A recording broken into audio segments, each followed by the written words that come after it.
রমজান মাস দেখতে দেখতে রমজান মাস চলে আসলো অতি নিকটে। আজকের বুধবার তারাবির নামাজ পড়বো ইনশাআল্লাহ। বৃহস্পতিবার রোজা থাকবো ইনশাআল্লাহ। দেখেন, একটি বছর ঘুরে আবার সেই মাহে রমজান চলে আসলো আমাদের নিকটে। রহমত, মাগফিরাত, নাজাতের মাস। এই মাসকে আমরা বেশি বেশি ইবাদত করার চেষ্টা করব, আল্লাহর হুকুম হাকাম গুলো মানার চেষ্টা করব, যাতে এর দ্বারা আমাদের পরকালীন সময়টা ভালোভাবে চলতে পারি, ভালোভাবে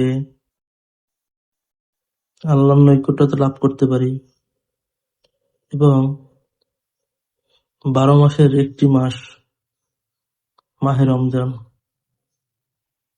যেন 11 মাস সুন্দরভাবে আল্লাহর ইবাদত করতে পারি, আল্লাহর হুকুম হাকাম গুলো মেনে চলতে পারি। এই চিন্তা চেতনা নিয়েই আমাদের সামনে অগ্রসর হতে হবে। দেখেন, দুনিয়ায় আজকের আছি, কালকে নাও থাকতে পারি, কিন্তু এই যে মূল্যবান একটি সময় পেয়েছি রমজান মাস, শুধু রমজান মাসই নয়, যেই সময়টা আপনার সামনে আসবে সেটাই মূল্যবান, সেটাকেই কাজে লাগাতে হবে। আর রমজান মাসে তো বেশি বেশি কাজে লাগাবেন। 1-70, একটা ভালো কাজ করলে 70টা ভালো কাজের সব পাবেন। মানুষকে 1 টাকা দান করলে 70 টাকার দানের সব পাবেন।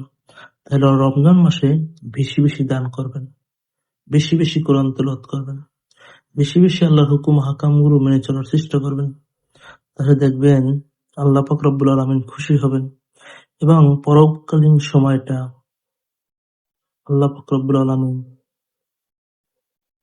কে পাওয়ার জন্য এই রমজান মাসটা বেশি বেশি ইবাদত করবেন। রমজান মাস শেষ হয়ে গেলে আরো 11টা মাস আল্লাহর হুকুম হাকাম গুলো মেনে চলবেন, এতে ইহকাল এবং পরকালে উভয়কালে শান্তি আসবে। সবসময় চেষ্টা করবেন আল্লাহর হুকুম হাকাম গুলো মেনে চলার জন্য।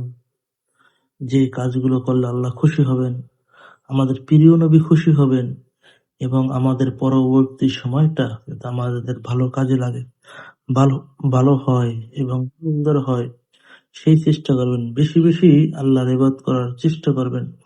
আজকের থেকে প্রতিনিয়ত আল্লাহর হুকুম হাকাম গুলো মেনে চলবেন, যাতে আল্লাহ পাক রব্বুল আলামিন খুশি হয় এবং আপনার জন্য আমাদের জন্য যেন সামনের দিনগুলো ভালো হয়। সকলকে জানাই রমজান মোবারক।